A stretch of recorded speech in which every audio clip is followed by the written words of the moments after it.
Iglesia, buenos días. Hoy es un día muy especial. Estamos celebrando 44 años como Iglesia Miraflores aquí.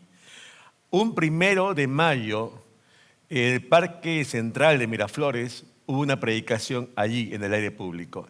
Ese tiempo fue especial.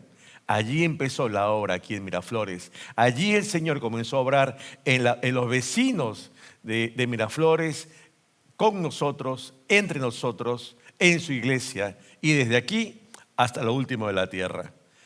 Es una fecha muy especial por eso para nosotros en esta mañana. Y quiero que recordemos esto. Y aun cuando estamos en medio de esta serie que hemos titulado De la mano de Dios, la temática de esta mañana tiene que ver también con el tema del por qué estamos aquí nosotros como Miraflores. Y básicamente es porque Dios tiene un propósito también para nosotros, su iglesia, para cada uno de nosotros como creyentes, para cada uno de nosotros conscientes de que por qué Dios nos trajo aquí. Vamos a orar antes de empezar. Te invito allí que inclines tu rostro un instante. Vamos a orar. Padre, bueno, te damos gracias en esta mañana por este tiempo especial que nos brindas. Y rogamos que sea tu Espíritu Santo hablando a nuestras vidas y trayéndonos convicción de lo que es tu voluntad, para que sea una realidad también en tu iglesia y en nosotros. Te damos a ti el honor y la gloria que solo tú mereces. En Cristo Jesús. Amén. Amén. Dejando atrás lo que vimos las 2 últimas semanas, empezamos ahora el capítulo 3 del libro de Éxodo, en que está basado esta serie. Ahora bien, dice la Escritura en el verso 1: apacentando Moisés las ovejas de Yetro, su suegro, sacerdote de Madián, llevó las ovejas a través del desierto y llegó hasta Horeb, el monte de Dios. Han pasado ya 40 años desde que ese bebé fuera salvado de las aguas, ¿verdad? A los 3 meses, ese pequeño no tenía conciencia de lo que esa salvación involucraría, no solamente para él, su familia, sino para todo el pueblo de Israel y para la historia de la humanidad. Moisés ahora, en esta instancia, el capítulo 3, ya tiene una familia, se casó. Y ahora ha dejado aquellas funciones palaciegas en Egipto y se está dedicando a ser pastor de ovejas. Ovejas que no son propias, que son de Yetro, su suegro. Y es interesante que está también ahora en otra función. El otrora homicida y prófugo de la justicia se dedica a una función para la cual él no fue preparado, para la cual él no practicó, por el cual él jamás pensó en estar abocado a esta tarea, pero lo está haciendo. Es interesante que es ahora en esta labor del pastoreo de ovejas y en el lugar a donde Dios lo lleva, al desierto, que va a ser justamente ese terreno ministerial donde Dios va a prepararlo para la obra que Él va a encomendarle más adelante. Ese desierto es de enorme implicancia, por eso, para la historia no solo de Moisés y del pueblo de Israel, sino también para todos nosotros. Porque tiempo después, ese desierto que ya es conocido por Moisés, es el lugar por el cual va a transitar Moisés con el pueblo de Israel, saliendo de Egipto camino a la tierra prometida. Es un lugar que Dios lo había preparado ya y que era conocido por aquel que los iba a guiar. Es interesante que este desierto también los lleva ¿a qué? A conocer ese monte Horeb, ¿verdad? Que es conocido también como el monte Sinaí. Allí, en este monte, que es la Escritura, que es el monte de Dios, allí Dios lo llama a Moisés a un servicio único, personal, singular, inmediato. Un llamado al cual Moisés va a tener que ser confrontado y va a tener que dar una respuesta. Y es importante que en ese monte de Dios, tiempo más adelante, es donde Moisés también va a recibir ¿qué? Los 10 mandamientos. Démonos cuenta, Moisés no sabe qué ha de venir en su futuro. Moisés no sabe qué está aconteciendo allí, qué significa esa zarza ardiente. Moisés no sabe qué es lo que va a acontecer de manera inmediata. Moisés lo único que sabe es que él está sirviendo en ese momento a otro hombre, pastoreando sus ovejas. Y él va a tener que descubrir que Dios lo va a llamar a un servicio diferente desde ese momento. Y así como él, Dios también quiere llamarte a ti. Tal vez estamos acostumbrados a una labor cotidiana y el Señor te dice, ven, ven también. Sigamos viendo porque Dios tiene un propósito para nosotros. Dios tiene un propósito también para nosotros, como creyentes y como iglesia de Miraflores.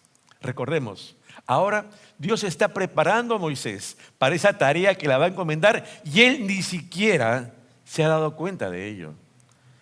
Pero ese proceso de ministración para el camino que lo está encomendando ya inició en ese desierto. Ahora, a esta altura de su vida, ¿qué está pensando Moisés? Bueno, probablemente que toda su vida va a ser pastor de ovejas en una tierra ajena, ¿verdad? Y que probablemente así morirá hasta el fin de sus días, pastoreado tal vez ya como una vez fuera antaño, ya ahora ovejas propias. Pero no. Él puede tener ciertos planes, ciertos proyectos de vida, o tal vez conformarse con lo que ya está haciendo porque ve que no hay nada distinto, nada más va a pasar y sus planes quedan allí. Sin embargo, no olvidemos que Dios trasciende y también quiere intervenir en nuestras vidas y en la vida de su iglesia, porque Dios también tiene planes. Fíjate lo que dice el salmista en el Salmo 33. Pero los planes del Señor se mantienen firmes para siempre. Sus propósitos nunca serán frustrados. Y es interesante que esta perpetuidad de los planes de Dios para con nosotros y para con su iglesia trasciende más allá de lo que tú y yo podamos comprender y percibir en un momento dado de nuestra vida. Sus planes permanecen, son eternos. Y es importante que nosotros podamos considerar no solamente nuestros planes, o hoy considerar los planes de Dios y decir, bueno, hagamos un mix, o sea, alineémonos en un punto intermedio. No, Dios no quiere que nos alineemos en un punto intermedio entre sus planes y los nuestros. Dios quiere que nosotros nos alineemos a sus planes. Y eso es lo que está haciendo ahora Dios con Moisés, retirándolo de esa función para encomendarle lo que Él quiere, no lo que Moisés ahí está pensando para su vida. Es aquí donde justamente el Señor siempre va delante de nosotros. Éxodo capítulo 3, que es el capítulo que vemos en esta mañana, verso 2 en adelante, dice lo siguiente. Y se le apareció el ángel de Jehová en una llama de fuego en medio de una zarza. Vemos que siempre quien toma la iniciativa es ¿quién? Es Dios. Es Dios acercándose al hombre, es Dios revelándose a nosotros para que nosotros podamos darle una respuesta a Él. Porque lo primero que Él quiere es que le conozcamos a Él cara a cara. Y en ese acercamiento a Dios hay algo que nosotros, tú y yo, tenemos que aprender. Y lo cita allí el verso 5 en adelante. Dice la Escritura, quita tu calzado de tus pies, porque el lugar en que tú estás, tierra santa es. Yo soy el Dios de tu padre, Dios de Abraham, Dios de Isaac y Dios de Jacob. Entonces Moisés cubrió su rostro porque tuvo miedo de mirar a Dios. Es importante tener presente el momento aquí para Moisés. Él está, como dice la Escritura, en un lugar que se llama Tierra Santa. Pero es Tierra Santa y se le describe así, no porque el lugar geográfico tenga algo de especial, sino que lo que hace especial a ese lugar es la presencia de Dios. Y eso es lo que tiene que aprender Moisés en un primer lugar, que está delante de un Dios que es santo. Un Dios que es santo. Él tiene que aprender que aquel Dios de sus padres, de Abraham, de Isaac y Jacob, quiere también tener un encuentro personal con Él y que Moisés sepa delante de quién está. Que pueda reconocer que no solamente es un Dios de la familia, es un Dios de los hebreos, es un Dios de sus antepasados, sino que Moisés tiene que reconocer que ahora el Señor también es su Dios, el Dios de Moisés. Porque a eso nos llama el Señor, a que todos podamos reconocerlo como tal. Dios no es un Dios lejano.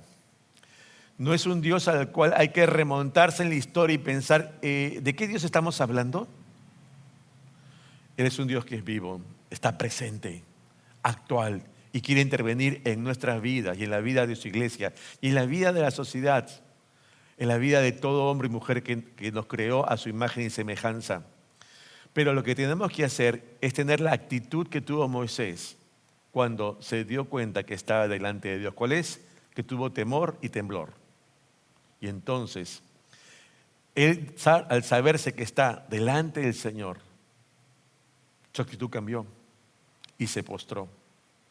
Sabía delante de quién estaba. Yo te pregunto, hermano, amigo que nos ves en esta mañana, nos hemos dado cuenta que como iglesia del Señor tenemos el mismo privilegio de poder conocer al Dios de Moisés. Tenemos la misma actitud que Moisés de postrarnos reverentemente ante su presencia, o ya tal vez ni nos asombramos siquiera de ante quién estamos. Sí, pues es Dios, sabemos que está aquí y seguimos adelante.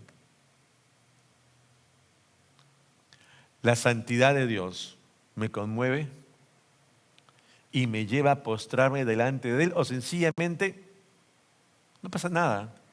Sigo haciendo mis labores cotidianas. Oro ante los alimentos. Punto.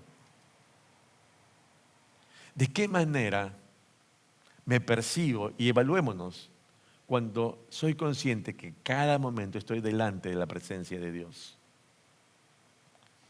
La Escritura continúa y el verso 7 en adelante de Éxodo 3 dice lo siguiente. Dijo luego Jehová: bien he visto la aflicción de mi pueblo que está en Egipto y he oído su clamor a causa de sus exactores, pues he conocido sus angustias y he descendido para librarlos de mano de los egipcios y sacarlos de aquella tierra a una tierra buena y ancha, a tierra que fluye leche y miel, a los lugares de Cananeo, del Eteo, del Amorreo, del Fereceo, del Heveo y del Jebuseo. El clamor, pues, de los hijos de Israel ha venido delante de mí y también he visto la opresión con que los egipcios los oprimen. Fijémonos un momento lo que está aconteciendo aquí. Las motivaciones que van a llevar a Dios a intervenir en este momento, no antes y no después, sino ahora en la historia de Israel, en la historia de su pueblo, en ese tiempo del desierto de Moisés. ¿Qué dice la Escritura de Dios? Que Él ha visto la aflicción. Y ese ha visto significa a una mirada de haber contemplado algo, observado con detenimiento. No es algo que estás transitando, pasa alguien y sí, pues pasó alguien delante tuyo. No, es algo que tú premeditadamente y conscientemente te estás dando cuenta que tienes delante de ti. ¿Y qué está viendo aquí Dios en este momento? La aflicción. Que está hablando de esa miseria que está desgarrando la vida de su pueblo. Que lo está llevando a un sentido de depresión, de angustia. Eso está viendo Dios. ¿Y qué más dice? Ha oído su clamor. No es cuando tú estás en tu casa tal vez y pasa un vehículo, ¿verdad?, por la calle y toca el claxon y tú dices, oye el claxon. No. Aquí se refiere particularmente a Dios prestando intencionalmente su oído para darse cuenta qué es lo que dicen. ¿Y qué es lo que está prestando atención ahora Dios? El clamor. El clamor de ese pueblo, en ese grito de desesperanza por justamente esa angustia la cual está viviendo, producto de las circunstancias en que los egipcios lo han llevado. Que tal vez también puede ser tu caso o el mío. Y hemos dado cuenta que Dios, por eso no es un Dios lejano. ¿Qué más dice la Escritura? Él dice que ha descendido para librarlos y sacarlos. Es interesante que aquí lo que está contando el Señor en su palabra es lo siguiente, que Él intencionalmente baja, dice allí, baja a un lugar distinto al cual está acostumbrado para poder intervenir directamente en la vida del hombre. Y entonces Él librarlos, que es arrebatarlos de ese yugo en el cual está justamente su pueblo, sacarlo de allí. Pero no solamente es como que está aquí aprisionado y lo retiro de allí, sino que así como Dios baja y los ve allí oprimidos, lo que quiere es levantarlos, quiere restaurarlos, quiere sacarlos de ese de ese pozo de aflicción. Porque no los quiere dejar allí. Ahora, ello no quiere decir que el mal no nos va a alcanzar, que no vamos a poder sufrir alguna aflicción en determinado momento de nuestra vida. Porque la aflicción es parte de la vida también de fe. Recordemos que aun cuando estamos bajo la atenta mirada de Dios, Dios también permite que la aflicción nos llegue. Fíjate el caso del apóstol Pablo. Allí en la segunda carta a los Corintios dice lo siguiente, verso 25 en adelante.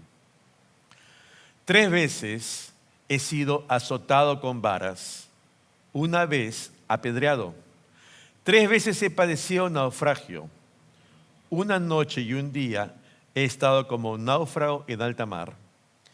En caminos muchas veces, en peligros de ríos, peligros de ladrones, peligros de los de mi nación, peligros de los gentiles, peligros en la ciudad, peligros en el desierto, peligros en el mar, peligros entre falsos hermanos, en trabajo y fatiga, en muchos desvelos, en hambre y sed, en muchos ayunos, en frío y en desnudez.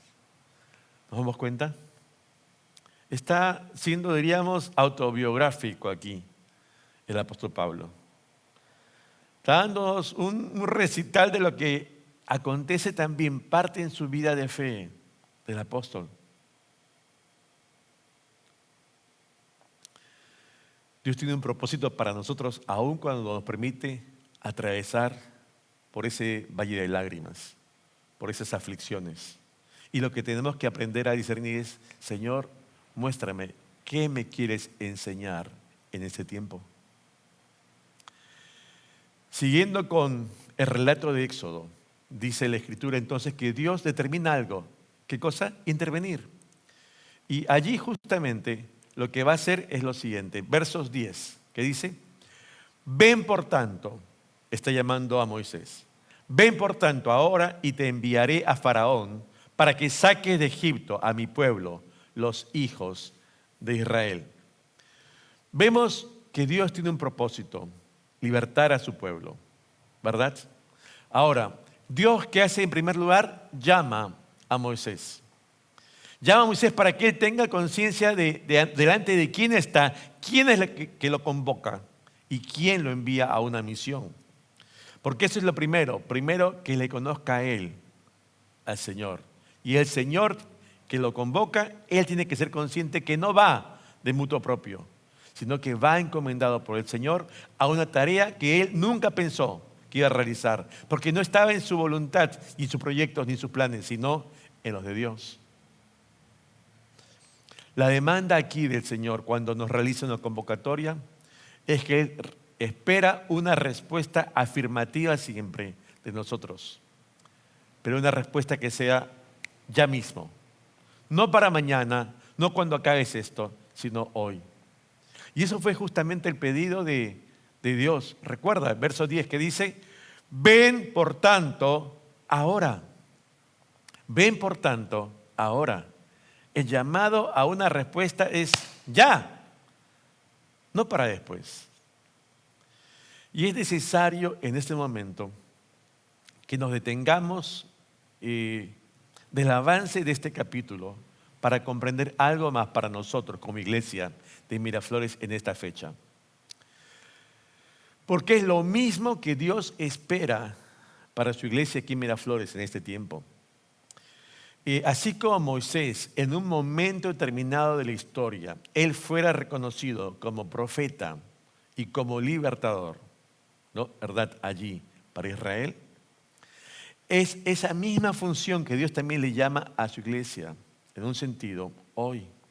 Porque es ahora esta iglesia en la cual integramos tú y yo, ¿verdad? Aquí en Miraflores, que hemos sido también aquí plantados, puestos por Dios, aquí en esta iglesia, en tu iglesia también. ¿Para qué? Para seguir llevando ese mensaje de redención de Dios a los hombres, esa proclama del Evangelio, haciendo esa labor, ¿verdad? En un sentido de profeta. ¿Para qué? Para que esos hombres que no conocen de la gracia de Dios presten atención y se den cuenta cuál es el llamado. De que Dios quiere liberarlos de esa esclavitud de pecado que aún no se han dado cuenta o que dándose cuenta quieren seguir allí. Es interesante que Dios nos lleva a una libertad que es posible solamente cuando se cree y se acepta la obra de redención de Jesucristo, nuestro Señor, en la cruz del Calvario, y que fuera avalada y aprobada por Dios cuando le resucitó de los muertos. Pero sabes, para muchos solamente es una historia que no tiene nada que ver en la vida íntima y personal de cada uno. Y esto es lo que Dios quiere cambiar. Porque mucha gente vive hoy en la sociedad y antes también, considerando lo que también los contemporáneos judíos pensaban cuando incluso hablaban con Jesús. Quiero que tomes en cuenta esto. Juan capítulo 8, verso 31, dice lo siguiente. Jesús hablándole a los judíos, les dice, si vosotros permaneciereis en mi palabra, seréis verdaderamente mis discípulos y conoceréis la verdad. Y la verdad produce algo. ¿Qué produce? Os hará libres, les produce libertad. Le respondieron, pero linaje de Abraham somos y jamás hemos sido esclavos de nadie. Creo que no se acuerda de lo que pasó en Egipto. ¿Cómo dices tú? Le dicen ellos a Jesús. ¿Cómo dices tú? Seréis libres. Y Jesús les respondió, de cierto os digo, que todo aquel que hace pecado, esclavo es del pecado. Y el esclavo no queda en casa para siempre, el Hijo sí queda para siempre. Así que si el Hijo os libertare, seréis verdaderamente, ¿qué pasa? Libres. Hay una falacia argumentativa en la sociedad, que muchas veces creemos que nuestra tradición religiosa, cultura religiosa, los parámetros en los que hemos crecido, pero somos descendientes de Abraham. Pero yo tengo esta creencia por siempre. Muchas veces creemos que eso es suficiente y que estamos bien y por ende no necesitamos nada más. Y estamos en un error. Y es algo que necesitamos nosotros, cada uno, cada ser humano, descubrir delante del Señor. Porque muchas veces vamos a guardar como ciudadanos esas cosas que resultan accesorias al propósito real de Dios para los hombres. Porque hay que considerar cómo nos ve Dios. ¿Y qué hizo Dios entonces por nosotros? ¿Y qué es lo que necesita hoy también, todavía, seguir escuchando esta sociedad desde Miraflores hasta el último de la tierra? ¿Cómo nos ve Dios? A los hombres en general. Efesios capítulo 2, verso 1 en adelante, dice la Escritura. Voy a utilizar esta traducción, nueva traducción viviente, que dice lo siguiente. Antes ustedes estaban muertos a causa de su desobediencia y muchos pecados. Piensa, está Dios hablándole a una iglesia, ¿no? Ahora por medio del apóstol Pablo, es a una iglesia. Ustedes estaban muertos a causa de la razón, desobediencia y sus muchos pecados. Vivían en pecado, igual que el resto de la gente, obedeciendo al diablo, el líder de los poderes del mundo invisible, quien es el espíritu que actúa en el corazón de los que se niegan a obedecer a Dios. Todos vivíamos así, que habla de una universalidad de ese estado de vivencia. Todos vivíamos así en el pasado, siguiendo los deseos de nuestras pasiones y la inclinación de nuestra naturaleza pecaminosa. Por nuestra propia naturaleza éramos objeto del enojo de Dios, igual que todos los demás. Pero Dios es tan rico en misericordia y nos amó tanto que a pesar de que estábamos muertos por causa de nuestros pecados, nos dio vida cuando levantó a Cristo de los muertos. Es solo por la gracia de Dios que ustedes han sido salvados. Qué importante es reconocer que tenemos que tener presente cada uno de una condición personal delante de Dios. Que estábamos desalineados con Él. ¿Por qué? Producto de un corazón perverso en cada uno. Que estábamos abocados más a lo que el enemigo de nuestras almas deseaba que incurramos que lo que Dios decía: esto está bien, esto es lo correcto. Te creé y te puse en la tierra con este propósito. Esa separación entre mis caminos y los de Dios, tus caminos y los de Dios, los de todo hombre, es necesario que nos demos cuenta. Y no hay otra manera de darnos cuenta sino es a través de ¿qué? Su palabra. Conociendo a Dios, al Dios de la palabra, y conociendo lo que la palabra misma dice de Él y lo que Él dice de nosotros y espera en respuesta de nosotros. ¿Por qué? Porque recuerda, la fe es por el oír, y el oír ¿qué cosa? La palabra. Y es por eso que tenemos que recordar hoy, en esta fecha especial, que Dios también tiene un propósito para nosotros, como Iglesia de Miraflores, para nosotros. Un propósito particular que se resume en aquello que se conoce como la Gran Comisión, Mateo 28. ¿Te acuerdas? ¿Qué dice Mateo 28? Versos 18 en adelante, nueva traducción viviente. Jesús se acercó y dijo a sus discípulos: se me ha dado toda autoridad en el cielo y en la tierra. Por lo tanto, vayan y hagan discípulos de todas las naciones, bautizándolos en el nombre del Padre y del Hijo y del Espíritu Santo. Enseñen a los nuevos discípulos a obedecer todos los mandatos que les he dado, y tengan por seguro que que estoy con ustedes siempre hasta el fin de los tiempos. Vayan y hagan discípulos. Es el llamado del Señor. Bauticen a esos nuevos discípulos. Enséñenles todas las cosas que yo les di para que ustedes las guarden. No solo ustedes, sino también esos nuevos discípulos. Y tengan por seguro ustedes y los nuevos discípulos que yo estaré con ustedes siempre. Es por eso que nuestra visión también emerge de este pasaje principal, la visión de Miraflores, porque somos discípulos llamados a ser, ¿qué? Discípulos, justamente. Esa es nuestra visión como iglesia. Pero también esa visión implica en nosotros algo trascendente, que es lo que acá nos pide el Señor. Nos pide responder a este llamado de anunciar las buenas nuevas para que los hombres conozcan y se den cuenta de qué, de su condición personal delante de Dios, no solo entre los hombres, cómo nos ven los demás, que también cada quien tiene su opinión, pero lo principal es cómo nos ve Dios y cómo ve nuestro corazón. Y allí está el llamado de la iglesia: llevar, proclamar el evangelio, hacer de conocimiento de la gente que aún no sabe realmente cuál es el verdadero significado de las buenas nuevas, para qué vino Jesús. ¿Qué significa? Que en lugar de operar la ira, opera el amor. Que el juicio es contraparte de ese amor y misericordia de Dios. Que sí, hay justicia y hay juicio, pero también hay amor y misericordia. Porque muchas veces nos quedamos solamente haciendo énfasis en el juicio, pero nos olvidamos del amor. Porque es el amor quien trae salvación, no el juicio. Es el amor de Dios. Y es ese amor el que debemos también compartir anunciando ¿qué? Su evangelio.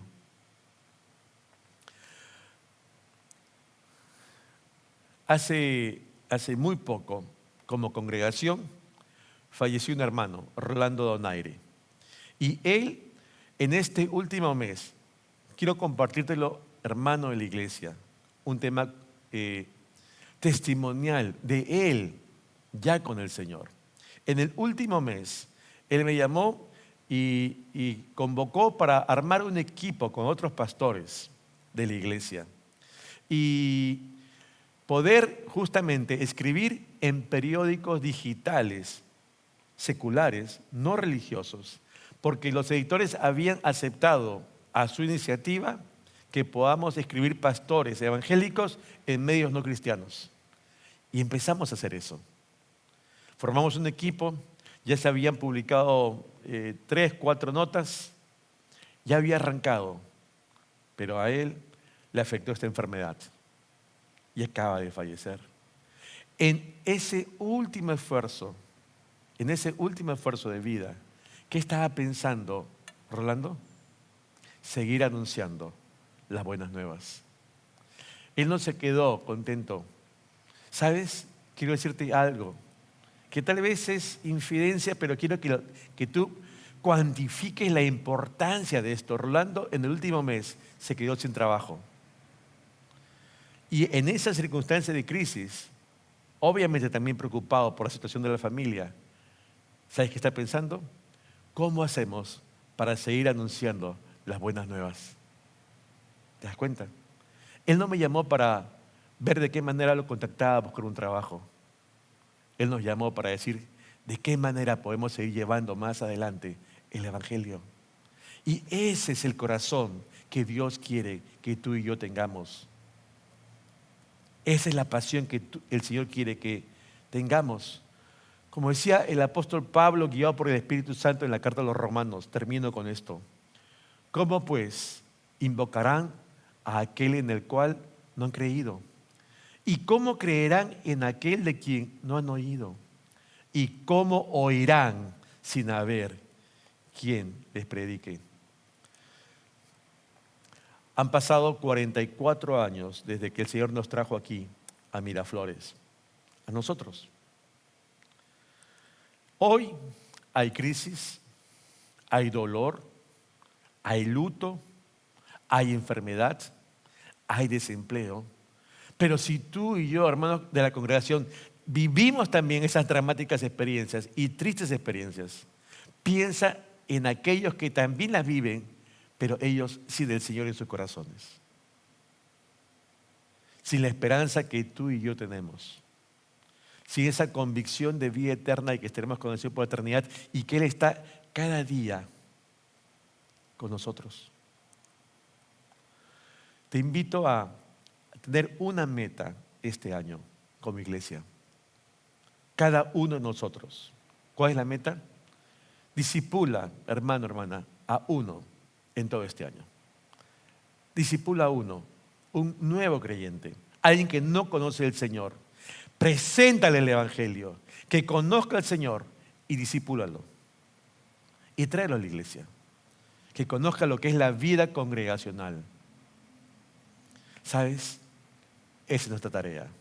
Estamos llamados a extender el evangelio para que en su gracia el Señor pueda seguir tratando con hombres y mujeres. Desde Miraflores, ¿hasta dónde? Hasta el último de la tierra. Hay vida, todavía hay esperanza. Hay una tarea que el Señor nos demanda. Discipula a uno. Comienza a orar. Busquemos a uno. El Señor espera que como Moisés tengamos una respuesta afirmativa hoy también. Vamos a orar. Te invito allí a inclinar tu rostro un instante.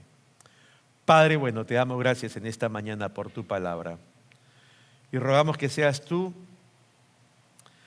llevándonos esa convicción de demanda que haces tú a nuestras vidas y a tu iglesia de Miraflores hoy.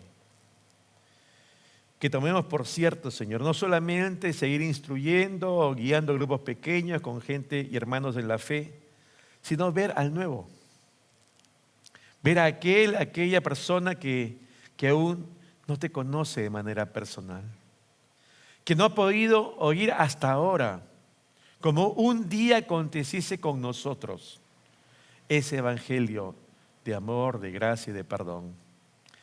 Que la redención es posible solamente en ti y a través de ti, Señor Jesucristo. Y que la gente necesita oírlo de nosotros, de cada uno de los miembros de Miraflores y de toda la iglesia. Porque hay gente que necesita seguir oyendo la palabra de salvación. Padre, pon en nosotros el anhelo, el deseo de poder orar desde ya por una persona. Empecemos por uno y luego que vengan los demás. Y que este año, Señor, delante de ti, hagamos un compromiso por discipular a más personas para Cristo. En el nombre de Jesús, oramos esto. Amén. Amén.